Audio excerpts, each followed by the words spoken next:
Charlie Marlow. We have Matt Rocchio on the board, and on the phone line here on 590 The Fan, 590thefan.com, we have rejoining us Katie Woo, Cardinals beat writer with The Athletic. Katie, how you doing? Hey, Charlie, how are you? We're doing great. So the last time we talked to you, I think it was late April. You're just getting settled in, not only to the new job, but St. Louis. So you've been here now another month. Before we get to the baseball, how you liking St. Louis? Have you been out and about to the different spots and restaurants? What you got? So I actually really like it here. The weather has been cooperating. It hasn't been too humid yet. I'm sure that will change.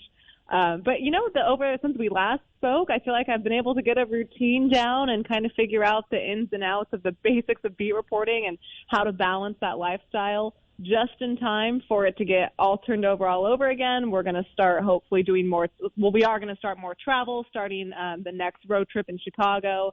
So that'll be a whole new element to balance. So it was fun while it lasted. But I have been able to get out to St. Louis, and I really like Central West End. I'm there quite often. It's where my apartment is. The restaurant game here is amazing. I've really enjoyed it. I can't wait to have my friends and family out here so I can show them around. Absolutely. Let me tell you, that humidity, it is coming. July, August, it's going to be 100+. But overall, St. Louis weather, it's not terrible. It's all good. Let's talk some baseball here, especially the big news yesterday before the game. I think we thought this was coming with Jack Flaherty, left oblique strain, hits the IL for 10 days. And when Mike Schilt says before the game that it's significant, I mean, that means probably months. What do you think the Cardinals are going to have to do now with Flaherty on the shelf for a while?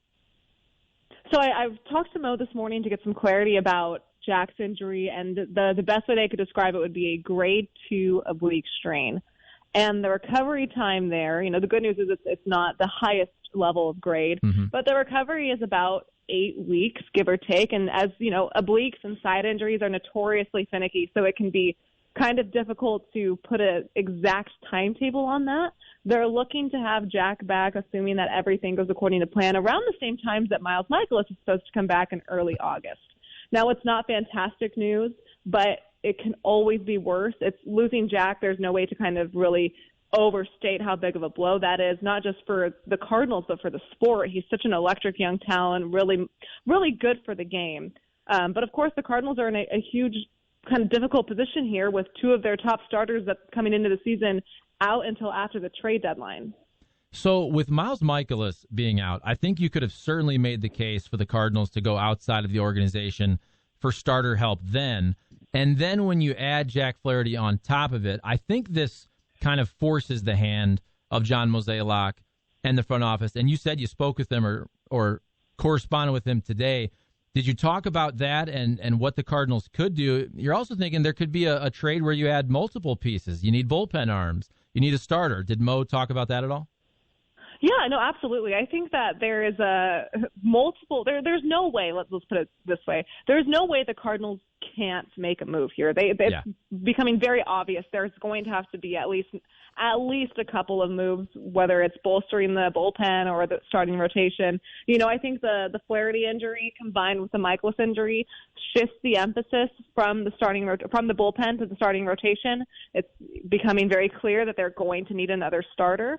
It's the timing that is really tricky here because, as you know, Charlie, these impact trades don't usually happen until right before the deadline when all the big moves are made. Teams are more confident in where they stand heading into the second half of the season and if they're going to be buyers or sellers. In June, it's really hard to kind of pinpoint where you're going to be at that time, so teams aren't going to be willing to do big trades.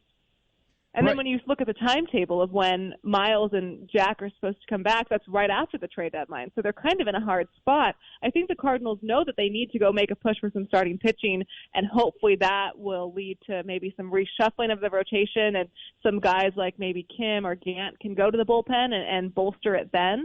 But they're in a really tough spot with the timing because it's June 2nd, and the deadline isn't until the end of July, and there's this kind of awkward time frame they have to finagle here. Then it really puts the front office in a hard position because it's not like there's an abundance of talent in the minor leagues. I mean, half of these guys are still working from a season that never existed.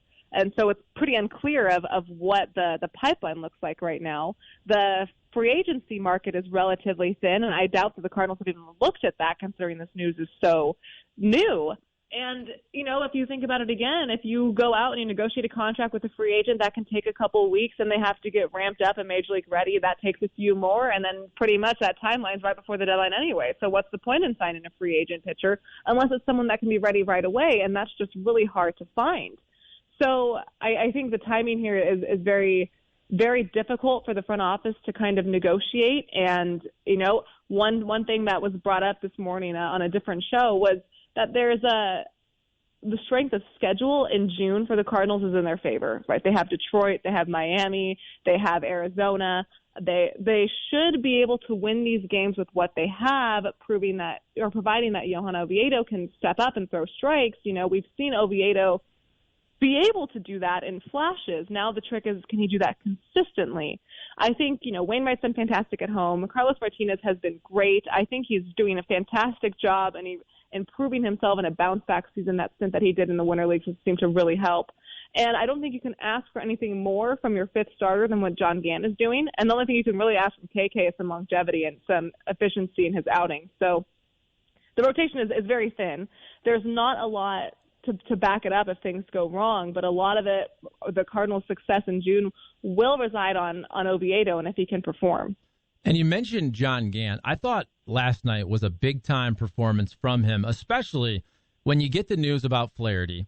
We've all talked about the fact that the Cardinal starters are not going deep, and he's the one guy that, even though he's been really, really good with a sub-2 ERA, he's usually a 5-inning guy. For him to go 6 against the best offense in the National League, the Dodgers, they're number 1 in runs, OPS, OBP, walks.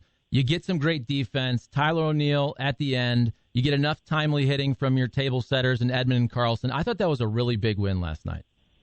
That was huge. It was a really gritty win for all the reasons that you described. I mean, morale, it was huge for morale. Losing Jack is a devastating blow. Again, you can't overstate how big of a loss that is. But for John Gant to come out there and you can almost make the argument that he's the most consistent starter, because when you go out there, when he goes out there, you know what you're going to get. You're going to get 5-ish innings, sometimes 6, of maybe 1-run, 2-run ball. You're going to get a couple walks and a couple hits, and he's somehow going to get out of it. And I thought yesterday was the most perfect example and of how that works and where he's been the most successful. Really encouraging outing from him. He could not credit the defense enough, just some stellar plays by Tommy and Dylan, and then, of course, by O'Neill to end the game and save it. So, yeah, that's a huge win for the Cardinals, exactly what they needed. And I think it was big for John Gant, too. The more he goes out there and proves that he is this reliable option, the more comfort that the team can have in knowing, okay, John Gant's on the mound. Here's what we're going to go get. We can prepare for this. And we're talking with Katie Wu from The Athletic. Albert Pujols in a Dodgers uniform. What do you think? How's he look in that uniform? That was very strange. One of my coworkers, we're around the same age, sent me a picture of Yachty and Albert together, and it was just, those two guys were so prominent in my childhood. They're one of the first major leaguers I can really remember. So to see them together now and to see how each career has played out was a trip. I don't think I've adjusted to seeing Albert in Dodger blue. I don't know if anyone in baseball has, but it's really nice to be able to see the Cardinals and play against them and reunite. And I can't imagine what it's like, assuming he's still on the roster in September, when the Dodgers come to Busch Stadium for 4 games. Then I'm sure it will be just an capacity will be full by then. It's September baseball against 2 teams that are looking to be viable playoff threats. It should be everything as expected. I wanted to get your thoughts on some big picture baseball topics. I'm reading this tweet from John Heyman today. He says, with some very suspicious balls already collected by MLB and offense is lagging, owners are expected at meetings by tomorrow to discuss new ways to crack down on foreign concoctions being used by pitchers to boost spin rates. There's concern some key pitching voices may push back, and also the fact that owners were alarmed by this, which I kind of laughed at because we've all known about this for a while. And then, of course, everything with Gio and his hat last week in Chicago. What do you think of this whole mess for Major League Baseball?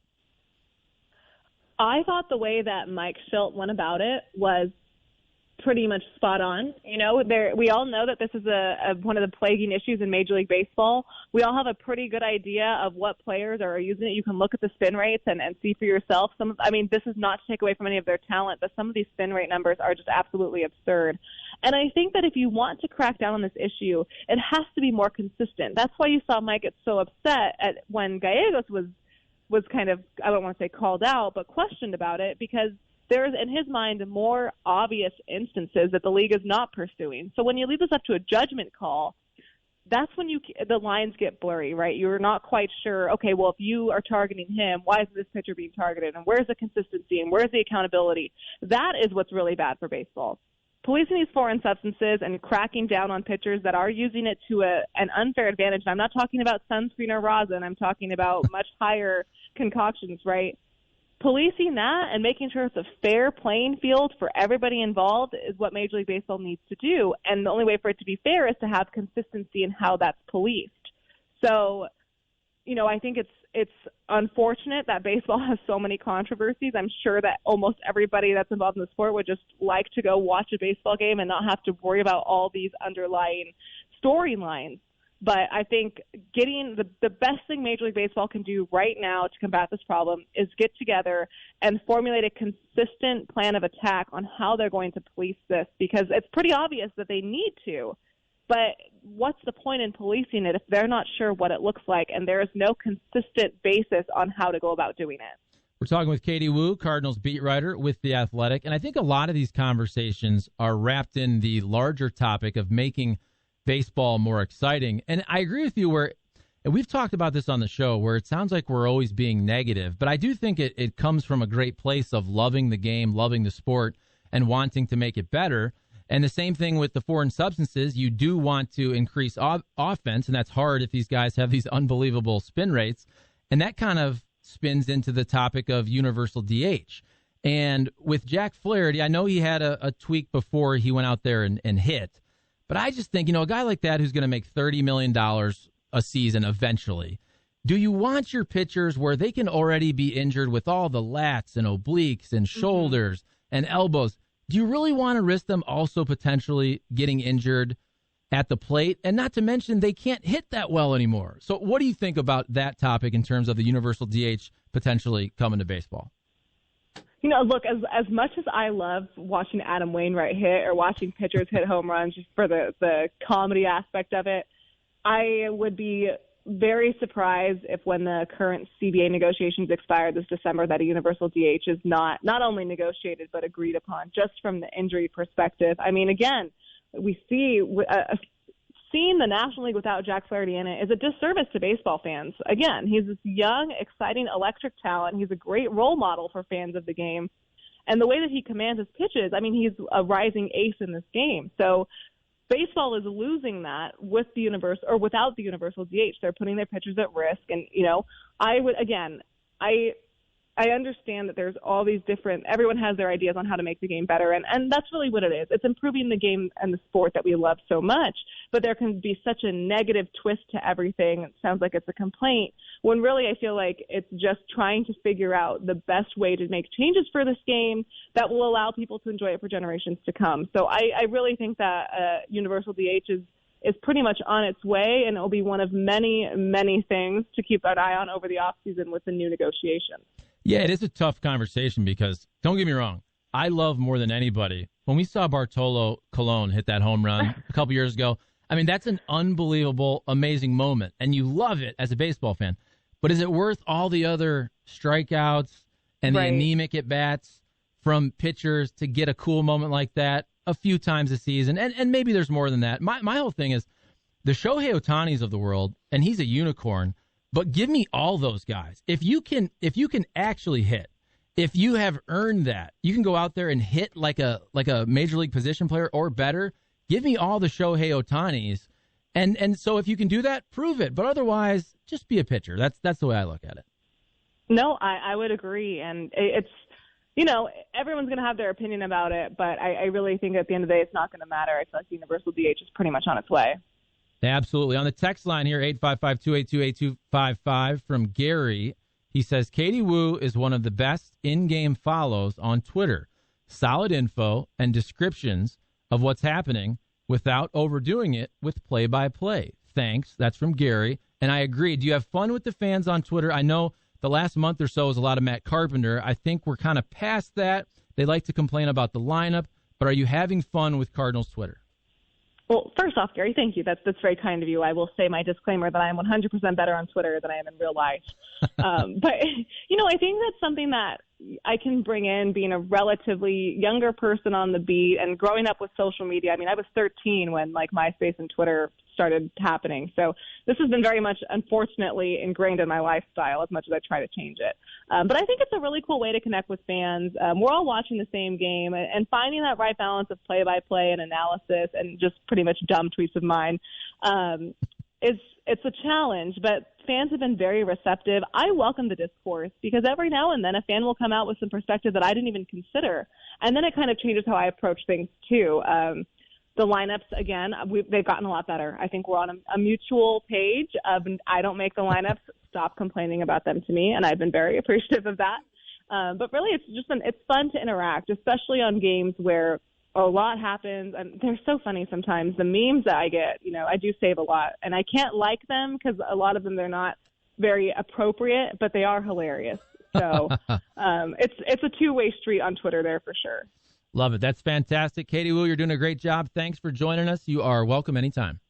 Thanks, Charlie. Appreciate it. All right, that's Katie Woo, Cardinals beat writer with The Athletic.